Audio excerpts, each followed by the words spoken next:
오전에 말씀은 우리가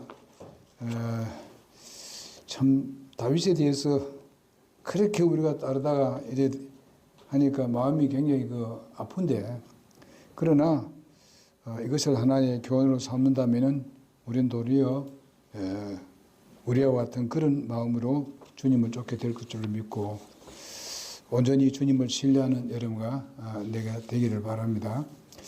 자, 오늘은 두 번째로 뭔가 하면은 사악한 방법을 우리가 보겠습니다. 다윗이 이렇게 사악하게 사용을 한 적은 한 번도 없었는데 이렇게 사악한 방법을 사용하는 것을 봅니다. 아까도 마지막에 우리가 말씀을 읽었습니다. 자기 죄를 숨기는 자는 형통치 못하거니와 누구든지 그것을 자백하고 버리는 자는 긍휼을 얻으리라. 이 말씀이 굉장히 우리에게 중요한 말씀입니다. 다윗도 이 말씀을 붙들고 이 말씀같이 했더라면 얼마나 좋았을까. 그러나 다윗도 사실상 그렇게 훌륭하고 믿음이 좋았습니다마는 다윗도 사람이다 하는 것을 보게 되고 이런 범죄를 할 수 있다는 것은 우리도 조심해야 된다는 것을 말씀을 드렸고요. 그리고 보면 우리가 시편 32편 3절에 보게 되면 내가 잠잠할 때에 하루 종일 신음하였으므로 내 뼈속이 이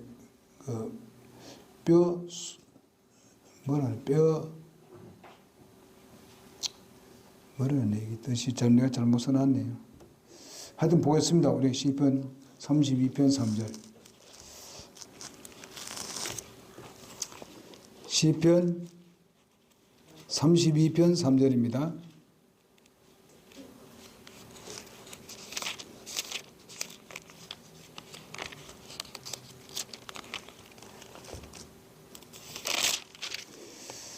삼 절 한번 다 같이 한번 봅시다. 시작. 내가 잠잠할 때에 하루 종일 신음하였으므로 내 뼈가 쇠하였나이다. 쇠하였나니. 그렇습니다. 잠잠할 때에 내 뼈가 쇠하였다. 이것도 다윗이 또 쓴 시입니다. 그러니까 아마 이런 때를 생각했는지 모르겠습니다만은 하여튼 뼈가 쇠할 때까지 했다는 것을 볼 수 있습니다. 잠잠하면 그렇습니다. 뼛속까지 아플 수 있습니다. 그러니까 우리는 주님 앞에 자복하는 것이 가장 현명한 사람이라고 봅니다. 자, 간사한 방법은 뭐냐? 자신의 죄의 문제를 해결하기 위해서 사악한 방법을 사용하여 바로 간사하게 행동했던 것을 봅니다. 지금까지 다윗은 정의와 믿음에 아주 충만한 왕이었었습니다. 이제는 여러 가지 간사한 묘사로 일을 꾸며내는 것을 볼 수가 있습니다. 다윗은 우리의 믿음의 표상이었고 정의의 표상이었었습니다. 그러나 이제는 전혀 다른 사악한 다윗을 보게 되는 것을 볼 수가 있습니다.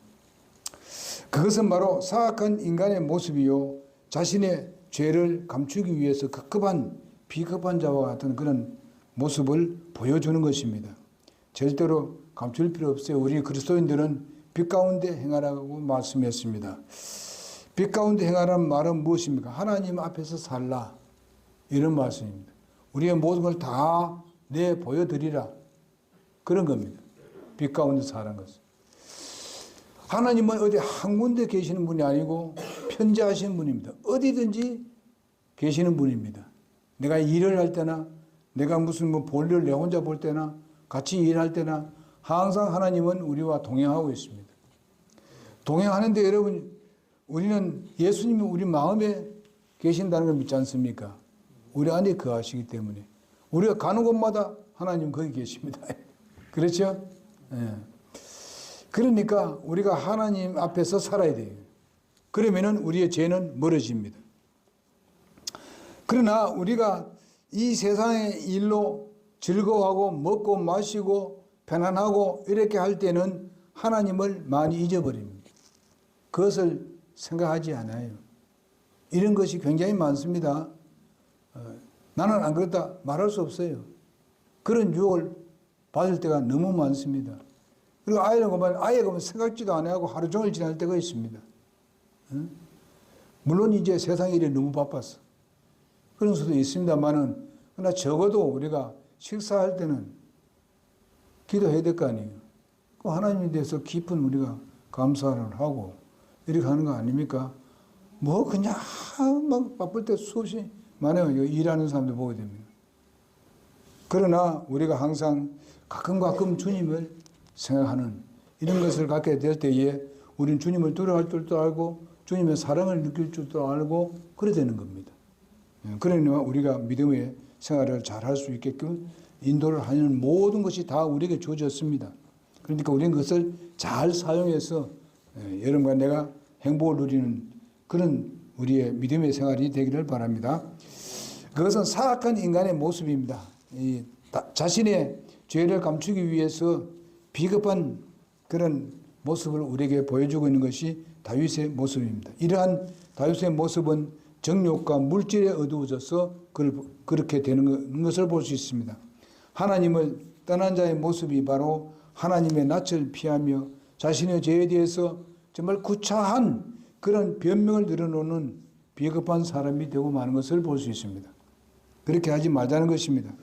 그리고 보니까 권력을 남용하는 것을 볼 수 있습니다. 권리를 양도하는 자였던 그가 권리를 남용하는 사람이 되고 말았습니다. 양도하는 게 누구였었습니까? 다윗이 사울의 그 모든 권리를 하나님께서 기름 부어서 왕으로 세웠는데 다 사울에게 계속 양도하고 있잖아요, 계속요. 그리고 사울도 그런 악한 짓을 했을 때에 그를 죽일 수 있는 그런 기회가 몇 번 왔는데도 불구하고 안 죽였잖아요. 양도했잖아요. 그리고 다윗이 어떻게 했어요? 끝까지 그 왕으로 추대했습니다. 자기를 그렇게 죽이려고 쫓아다니는데도 불구하고 계속 그는 신하로서의 충성을 다했던 것을 우리가 볼 수 있습니다. 그런데도 불구하고 어떤 적이 들어왔을 때도 대신 그저 쳐주는, 그러니까 자기의 적을 도리어 살려주는 이런 결과를 우리가 볼 수가 있습니다. 그런데 이제는 그렇지 않습니다. 이제는 자기의 권력을 남용을 합니다. 권리를 양도하는 자가 바로 이젠 그가 남용하는 것을 봅니다. 권리를 양도하는 이런 사람들이 가끔 있었는데 보면 아브라함도 권리를 양도하는데 누가 있는 거 롯에게 다 더 좋은 것을 허락합니다. 더 좋은 것을 그럼 네가 하거라 나는 나머지 내가 할게. 이렇게 하는 아브라함의 모습을 볼 수 있습니다. 다윗도 사실상 그랬습니다. 그런데 이 권력 남용에 대한 표본이 지금 다윗이 되고 있는 것을 봅니다. 그의 군사 통솔력을 하나님께서 주신 것은 바로 자기 죄를 합리화시키기 위해서 사용하라는 것은 결코 아니었는데도 불구하고 우리는 많은 때에 권리를 미미한데 악을 행하는 데는 아주 그것을 사용을 잘하는 것을 볼 수 있습니다. 정말 우직스러운 여기에 우리아를 우리가 볼 수 있습니다. 사실상 다윗도 아주 우직스럽고 충성된 다윗이었던 것을 우리는 잘 압니다. 그러나 이제는 완전히 그냥 반대로 나갑니다. 자, 이런 것을 봤을 때 우리가 조심하지 않으면 안 된다. 언제는 정말 이렇게 아주 행복하게 그렇게 되었었는데 언제는 그냥 완전히 적이 되어버리는 이런 것을 우리가 많이 봅니다. 정치적으로 보게 되면 그건 더 하고요. 언제는 잘했는데 언제는 그냥 완전히 적이 되어가지고 그냥 이러는 것을 우리가 볼 수 있지 않습니까? 그러나 우리 그리스도인들은 이 부분에 대해서 조심해야 됩니다. 우리 고린도전서 6장 12절을 보게 되면 모든 것이 내게 적법하나 모든 것이 적절하지 아니하며 모든 것이 나를 위해 적법하나 내가 어떤 권능 안에서도 놓이지 아니하느니라 그렇게 하리라 이렇게 말씀하고 있습니다. 사실은 내가 내 혼자 그거는 당연하게 그렇게 해도 되는데 때로는 그것이 절대로 그 사람에게 좋은 것이 될 수 없을 수도 있다는 것입니다. 그리고 도리어 자기에게 어려움을 당하게 하는 그런 결과를 가져오게 할 수도 있다는 것입니다. 그래서 내가 모든 걸 다 할 수 있다고 자유라게 해가지고 그 자유를 그냥 함부로 사용하다 보게 되면 다른 사람에게 영향을 미칠 수 있는 것을 볼 수 있습니다. 고린도전서 10장 23절에서 보면 모든 것이 나를 위하여서 적법하나 모든 것이 적절하지 않다. 적절하지 않은 게 있습니다. 이렇기 때문에 우리가 조심해야 된다는 것, 사악한 방법을 간사하거나 권력 남용을 해서는 안 된다는 것이죠. 그 다음에 세 번째로 보면 오직 우리아의 그 모습을 우리가 보게 되면 다윗은 지금 왕위에 있으면서 하나님 앞에서 우리아가 그 명예를 차지하고 있는 것을 우리가 볼 수 있습니다. 이런 것을 볼 때에 참 이상한 것을 우리가 느끼고 있습니다. 국가의 전쟁을 걱정하고 상관들의 동료들의 안위를 염려하는 자신의 정말 안락이나 가정을 염두에 두지 않으려는 그의 충성스러운 그런 우직한 그런 믿음의 모습을 우리가 이 우리아를 통해서 볼 수가 있습니다. 옛날에 다윗이 그래 됐죠. 그런데 바로 뒤바뀌어졌습니다. 왜 그랬습니까? 죄를 정당화시키기 위해서 그래 된 거죠. 결코 죄는 정당화시킬 수 없습니다. 죄는 자백해야 될 일이지 그것을 정당화될 수는 없다는 것입니다. 그래서 이런 부분을 우리가 잘 알아야 됩니다. 그래서 다윗이 그것을 잃었던 그런 상황을 우리아가 지금 차지하고 있는 것을 볼 수 있습니다. 여러분, 나는 여기에 우리아의 모습을 보면서 참 이것이 얼마나 소중한 믿음이었는가, 얼마나 하나님에 대한 충성스러움이 여기서 우리가 발견하게 되는데, 사실상 다윗을 위한 충성스러운 그 우리아를 보는데, 정말 여러분, 내가 오늘 그 다윗의 아주 그 왕으로서의 정상적인 위치에 있을 때의 그 충성은 정말 놀라운 것이죠. 다윗은 우리가 그 앞에서 얘기했듯이 하나의 예수님을 상징한다고 얘기도까지도 했었습니다. 그 다음 우리는 그분의 자녀뿐만 아니라 때로는 그분의 우리가 군사입니다. 그렇잖아요. 우리는 예수님의 군사입니다. 예수님은 우리의 대장입니다. 그러면 우리는 여기에 우리아와 같은 그런 충성스러운 그리스도인이 되어야 된다 하는 것을 배우게 됩니다. 사실상 자기는 정말 그 편히 쉴 수 있고 누릴 수 있는 좋은 그런 그 기회를 가졌는데, 그리고 왕이 또 그에게 좋은 먹을 것을 그 뒤따라 보내지 않습니까? 이렇게 보냅니다. 얼마나 쉬고 정말 편하게 쉴 수 있습니까? 그리고 수일 동안 자기 아내와 정말 살지 않았던 그런 부분을 우리가 봅니다. 이런데 하나님께서 좋은 기회를 줬다.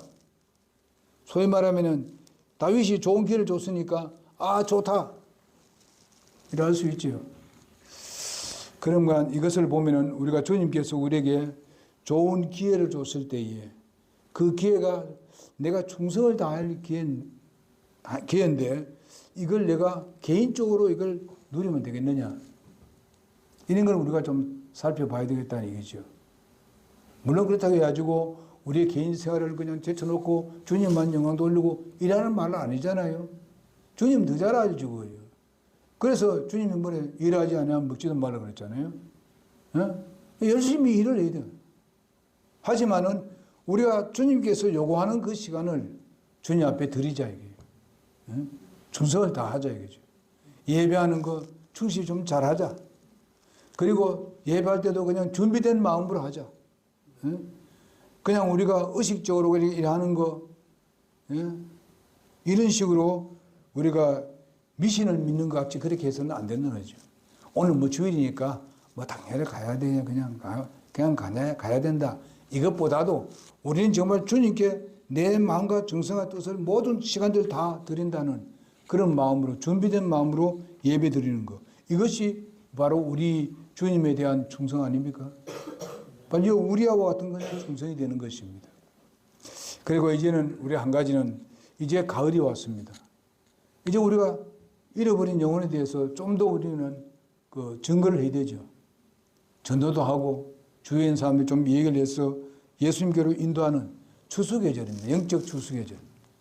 이 계절에 우리가 충성을 다하는 여러분 내가 되기를 간절히 바랍니다. 여러분 우리가 이제 그 전에 우리가 토요일에 우리가 전도하기로 했습니다만은 사실 요즘 좀 잘 안 하죠.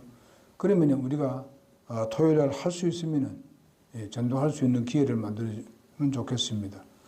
그래서 이제 우리 배자님도 토요일날 전도하고 싶은 마음이 있어요. 와서 전도를 하고 싶다. 그러니까 우리가 좋잖아요. 같이 전도도 하고 뭐 와서 우리가 전도 많이 걸려봤자 한 2시간 아니면 뭐 1시간 이렇게밖에 못해요. 그래 하고 가면 그래도 하나님께서 우리가 전도하는 것을 귀하게 여기시고 이놈들이 그래도 충성을 다하는구나 이렇게 하실 거 아닙니까? 그런 명령이 있으니까 우리의 대장이 예수님 아닙니까? 그러니까 우리 예수님께 충성을 다하는 여러분 은혜가 되어야 되지 않겠습니까? 그 다음에 고린도전서 4장 2절에 보니까 또한 청지기들에게 요구되는 것은 신실한 사람으로 드러나는 것이라. 하나님께서 그걸 요구하시는 거예요. 신실한 사람으로 드러나야 된대. 말씀을 귀하게 받았으면 그 말씀을 우리가 잘 간직하고 그것을 다른 사람에게 나누어주고 오늘 라인전 저기 뭐 놓고 이제 무슨 뭐 의문 나는 좀 저거 갖다 놓고 공개적으로 얘기하잖아요. 그러면 공개적으로 얘기하니까 도리어 더 잘 깨달을 수 있는 거예요. 그것도 하나의 하나님 앞에서 충성스럽게 하는 거예요. 하나님 말씀에 대한 충성이. 이렇게 해서 서로가 몰랐던 걸 깨닫고 이렇게 해가지고 우리가 하나님의 말씀이 굳게 설 수 있도록 모든 사람 안에서 그렇게 해서 그 말씀이 우리를 지배할 수 있도록 앞으로 우리 미래가 확실하단 말이에요. 미래를 모르는 사람이 오늘날 교회에 엄청나게 많습니다. 그 미래를 안다는 것이 그 비진리로 깨닫지 못한 사람들이 많아요. 여러분 보세요. 그런 사람들이 얼마나 교회가 많습니까? 근데 우리는 이 부분에 대해서 확실합니다. 우리가 정말 주님이 곧 여기 지금 전쟁이 막 일어나고 야단입니다. 지금 전 세계 전쟁이 붙을지 모릅니다. 지금 현재. 제3, 4대전이 일어날지 몰라요. 그런 사람인데, 그럼 우리가 그 3, 4대전이 일어나기 전에, 그 큰 전쟁이 일어나기 전에 주님 오십니다. 그럼 우리는 그냥 휴가 될 것입니다. 그러나 믿지 않고 있었던 사람들은 여기에 환난을 당할 것입니다. 그러니까 그 환난을 다 겪고 난 뒤에 666호라는 그걸 가지고 강압적으로 환난했을 때에 그거 안 보고 살기가 그렇게 힘들어요. 환난시대 때. 거의 다 받을 겁니다. 그런데 우리와는 아무 상관이 없어요. 우리 이미 하나님 주님께로 가까이 가 있기 때문에. 그럼 또 언제 오느냐? 예수님께서 왕중왕으로 오실 때 우리가 같이 와서 주님과 더불어서 다스리게 됩니다. 그게 몇 년입니까? 1000년 동안. 이건 여러분 아무리 훌륭한 그 세상의 왕이라도 1000년 동안 다스리는 왕이 있어요? 아무도 없습니다. 우리가 뭐 이 세상 사는 동안에 무슨 다스려 본 적이 있어요? 예수님이 이 땅에 사는 동안에 한번 다스려 본 적이 있습니까? 한 번도 없었어요. 맨날 섬기는 것밖에 없었어요. 여러분도 그렇잖아요. 서로 섬기는 일 많이 하잖아요. 그 복음 전가하고 다른 사람도 예수 믿게 하는데 별로 안 좋은 소리 들어도 예수 믿고 가르치려고 전하고 그러잖아요. 그러면 이제 그걸 이제 하나님께서 천년왕국에서 주겠다. 보상으로 주겠다. 이겁니다. 그러니까 그 주님께 보상하기 위해서 우리가 열심히 일합시다. 디모데후서 2장 3절에 보니까 그러므로 너희는 그리스도의 좋은 군사로 고난을 견뎌내라. 여러분, 좋은 군사입니다. 진리를 가지고 믿음을 지켜 나온 사람은 좋은 군사들이. 진리가 최고니까. 그래서 좋은 군사로 헌신하고 충성을 다할 때에 하나님은 거기에 대한 큰 보상으로 채워주실 줄을 믿습니다. 네, 기도하겠습니다.